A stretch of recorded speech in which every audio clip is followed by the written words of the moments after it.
Jeg må si at det er eimugleika at jeg stande her i dag, og få i høve til vegna tryggingarfella i førjar, at handa kyrkjeran og i familjens kyrkje hesa gave, og vi kan være vid til å varvaida en av okkara kæraste felagsmentenar oknum.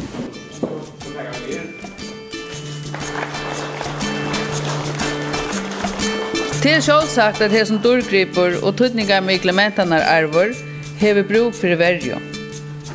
Og det er just det som hender her i dag. Vi i dag vittne til at okkara tjoarmerskje fær, heier og sømelige vi fyrr. Og jeg vil fein takka Tryggingarfellan og Førjar 4, at tid i sambandet vi at 70 år nu er lien, siden tid byrja av Tryggingarvirksomhet tikkara, hava hugsa at gjera et åtak til frema for merskje og for føreska mentanar arv. Det merskje er jo ikke bare ångne til familjens kyrkje, men er jo ikke minne innat klenotion tjatlare tjågene. Og det er reisende en stoltleik og en glede for åken ødel som høyre heima her, etla som være av, du som fer fram her. Jeg hender at kyrkjan kan være karmer og merskje og tann samleika som det gjever åken som folk og som tjåg.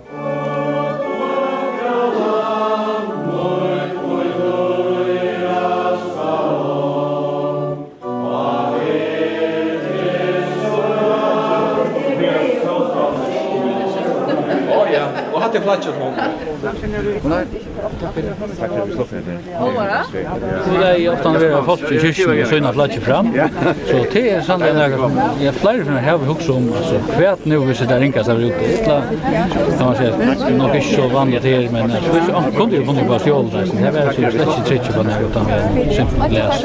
Jo, alltså tar man hur huxar om det att han och hyggre backspekle så man själv vara glad för det att jag själv hade kunde eisen där ringas vi hänt här som man själv det vånar inte ska hända.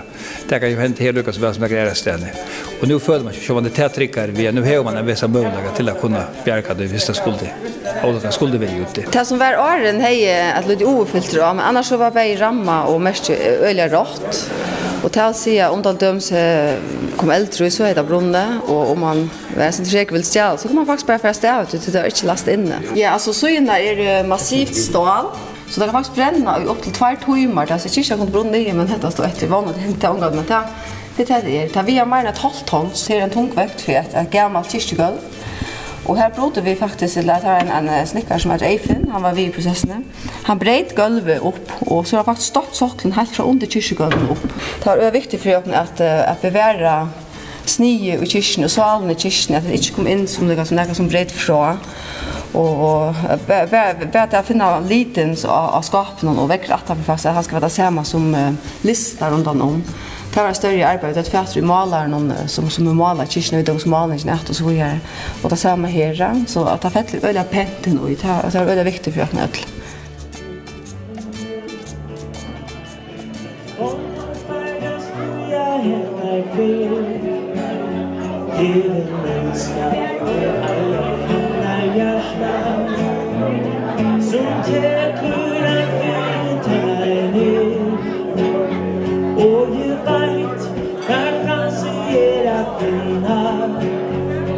Vi found en bryare till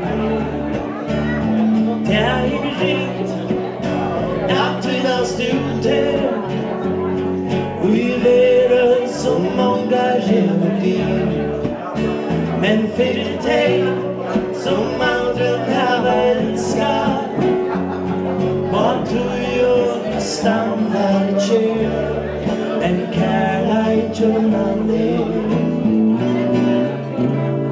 Så aldrig fel